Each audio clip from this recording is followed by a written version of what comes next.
കോൺടാക്റ്റുകൾ ശ്രീത്ത് പറഞ്ഞ കോൺടാക്റ്റുകൾ ഇത്തരം പ്രയോഗങ്ങൾ ആവർത്തിക്കുന്നു. നമുക്കറിയാം 40-40 കോടിയിലധികം ആളുകൾ വന്ന് പോയൊരു സ്ഥലമാണ് ഈ പ്രയാഗ്രാജ്, കുംഭമേള നടക്കുന്ന പ്രയാഗ്രാജ് എന്ന സ്ഥലം. അവിടെ അമൃതസ്നാനം നടത്തിയവർ ഭൂരിഭാഗം ആളുകളും അമൃതസ്നാനം നടത്താൻ വേണ്ടി വരുന്നവർ തന്നെയാണ്. കുറേ ആളുകളൊക്കെ കണ്ടുപോകാൻ വന്നവരുമൊക്കെ കാണും. പക്ഷേ 80%-ലധികം ആളുകളും കുളിച്ച് മടങ്ങുക എന്നുള്ളതാണ്. ഈ കുളിച്ചു മടങ്ങിയ ഗംഗയിൽ മുങ്ങി നിവർന്ന ആർക്കും ഇതുവരെ വട്ടച്ചോറി വന്നതായി അറിവില്ല.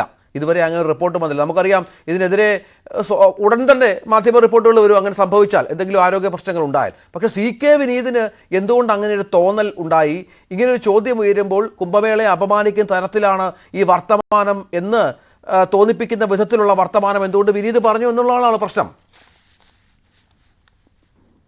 ദിനു, ഇന്ത്യയുടെ ഒരു സംസ്കാരത്തിനകത്ത് നമുക്കറിയാം വളരെ കൃത്യമായി ഉണ്ടായിരുന്ന ഒരു സംസ്കാരം കൂടിയാണ് ചാർവാക സംസ്കാരം എന്ന് പറയുന്നത്. മെറ്റീരിയൽ ആയിക്കൊണ്ട് അനുഭവത്തിലൂടെ ഒരു കാര്യത്തെ വിലയിരുത്തുക എന്ന് പറയുന്നത് ഇന്ത്യൻ സംസ്കാരത്തിന്റെ ഭാഗമായിട്ടുള്ള ഒരു കാര്യം തന്നെയാണ്. ഇവിടെ വിനീതല്ല ആദ്യമായിട്ട് മഹാകുംഭമേളയെ വിമർശിച്ചിട്ട് ഇത്തരത്തിൽ രൂക്ഷമായി വിമർശിച്ചിട്ടുള്ളത്. 1954 14 നവംബർ തീയതി ഡോക്ടർ BR അംബേദ്കർ നിശിതമായിക്കൊണ്ട് അന്നത്തെ കുംഭമേളയെ വിമർശിച്ചിട്ടുണ്ട്.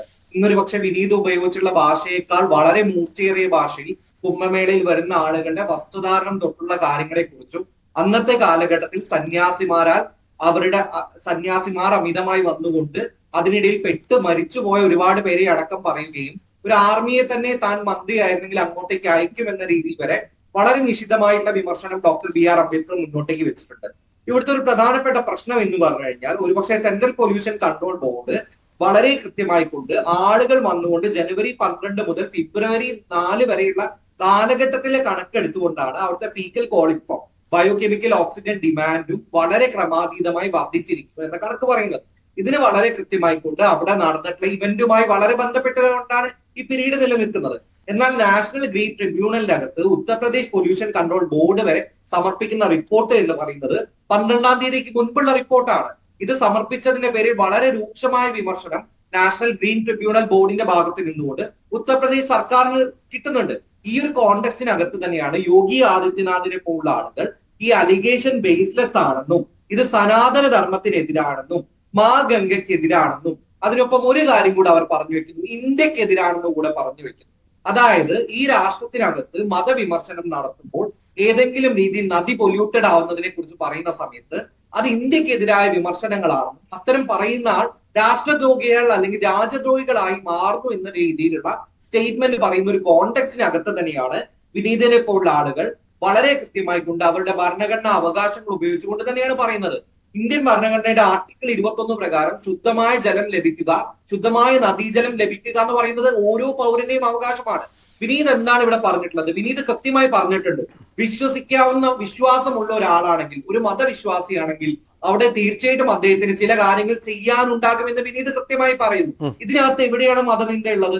വളരെ കൃത്യമായി കൊണ്ട് അവിടുത്തെ ജലത്തിനകത്ത് ഈക്കോളി ബാക്ടീരിയ, ഈ പറയുന്ന ഫീക്കൽ കോളിഫോം ബാക്ടീരിയ അടങ്ങുന്നത് കൊണ്ട് ഈ ടൈഫോയിഡും ഹെപ്പറ്റൈറ്റിസും നോസിയും ഫീവറും സ്റ്റൊമക് ക്രാമ്പും അടക്കമുള്ള കാര്യങ്ങൾ വരും എന്നുള്ളത് ശാസ്ത്രീയമായിട്ടുള്ള ഒരു കാര്യം തന്നെയാണ്. അങ്ങനെ ആർക്കും വന്നതായി അറിവില്ല ദിനു. നമുക്കറിയാം, നേരെ ശ്രീത്ത് പറഞ്ഞ പ്രധാനപ്പെട്ട കാര്യമാണ്. നമ്മളെ വിമർശിക്കേണ്ടത് അങ്ങനെയെങ്കിൽ നമ്മൾ ജീവിക്കുന്ന നാട്ടിലെ ജലാശയങ്ങളെയാണ്. ഈ കോളിഫോം ബാക്ടീരിയയുടെയൊക്കെ അളവ് ഏതാണ്ട് 80% മുകളിൽ ജലാശയങ്ങളിലും നമ്മുടെ നാട്ടിലുണ്ട് എന്ന് പലതവണ തെളിയിക്കപ്പെട്ടതാണ്. ആ ജലാശയങ്ങളിൽ കുളിച്ച് നീന്തി നിവർന്നു പോകുന്നവരാണ് വീണ്ടും അവിടെ UP-യിലെത്തി പ്രയാഗ്രാജിലെത്തി കുംഭമേളയെ വിമർശിച്ച് മടങ്ങുന്നത്.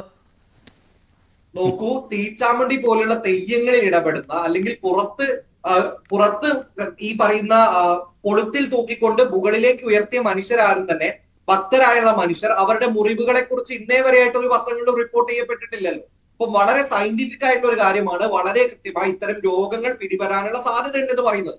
മറ്റൊന്ന്, അവിടെ അടിസ്ഥാനപരമായിട്ട് CK വിനീതിനെ പോലുള്ള ആളുകൾ ഇന്ത്യൻ ഭരണഘടന പറയുന്ന 51 AG ആണ് ഉപയോഗിച്ചിട്ടുള്ളത്. ഫണ്ടമെന്റൽ ഡ്യൂട്ടിയാണ് ഓരോ പൗരന്റെയും നദികൾ, പുഴകൾ എന്നിവ അടക്കമുള്ള ഇടങ്ങളിൽ വൃത്തിയായി സൂക്ഷിക്കുക എന്നുള്ളത്. അദ്ദേഹം പറഞ്ഞൊരു കാര്യം ഒരുപക്ഷെ ആളുകളെ ചൊടിപ്പിച്ചിട്ടുണ്ടെങ്കിൽ അത് കൃത്യമായി കൊണ്ട് നരേന്ദ്രമോദി സർക്കാർ പറഞ്ഞിട്ടുള്ള രീതിയിലുള്ള അടിസ്ഥാന സൗകര്യങ്ങൾ അവിടെ ഒരുക്കിയിട്ടില്ലെന്നും വളരെ കൃത്യമായി കൊണ്ട് അവിടെ വന്ന മറ്റു തൊഴിലുകൾ എടുക്കാൻ വന്ന ഇപ്പൊ മോണാലിസയെ പോലുള്ള ആളുകൾ, അവരിൽ നിന്നാണ് ഇന്ത്യക്കകത്ത് ഇന്നും വിദ്യാഭ്യാസം കിട്ടാത്ത വിദ്യാർത്ഥികൾ ഉണ്ടെന്ന സത്യം പുറം ലോകത്തേക്ക് വരുന്നത്. സമാനമായി അവിടെ കച്ചവടം ചെയ്യാൻ വന്ന ആളുകൾ, മറ്റാളുകൾ ഇവരെ കാണുന്ന സമയത്ത് ഇന്ത്യയുടെ മറ്റൊരു ചിത്രം താൻ കണ്ടെത്തുന്നുണ്ടെന്ന രാഷ്ട്രീയപരമായിട്ടുള്ള വിയോജിപ്പ് കൂടെ പറഞ്ഞതുകൊണ്ടാണ് CK വിനീതിനെതിരെ ഇത്ര രൂക്ഷമായ വിമർശനങ്ങൾ വരുന്നത് എന്ന് തന്നെയാണ് ഞാൻ വിശ്വസിക്കുന്നത്. അപ്പോൾ അദ്ദേഹത്തെ സംബന്ധിച്ച് ഭരണഘടനാപരമായിട്ടുള്ള അവകാശങ്ങൾ മാത്രമാണ് അദ്ദേഹം ഉപയോഗിച്ചിട്ടുള്ളത്. മൊറാലിറ്റി എന്ന് പറയുന്നത്, വാക്കുകളുടെ മൊറാലിറ്റി എന്ന് പറയുന്നത് കോൺസ്റ്റിറ്റ്യൂഷൻ മൊറാലിറ്റി മാത്രമാണ് എന്നുള്ള കാര്യമാണ് കുറച്ച് പറയാനുള്ളത്. ശരി, ദീപ രാഹുൽ ഈശ്വർ കൂടി ചേരുന്നുണ്ട്. ദീപ, ഇവിടെ വിനീതിന് തന്റെ അഭിപ്രായം പറയാനുള്ള അവകാശമുള്ള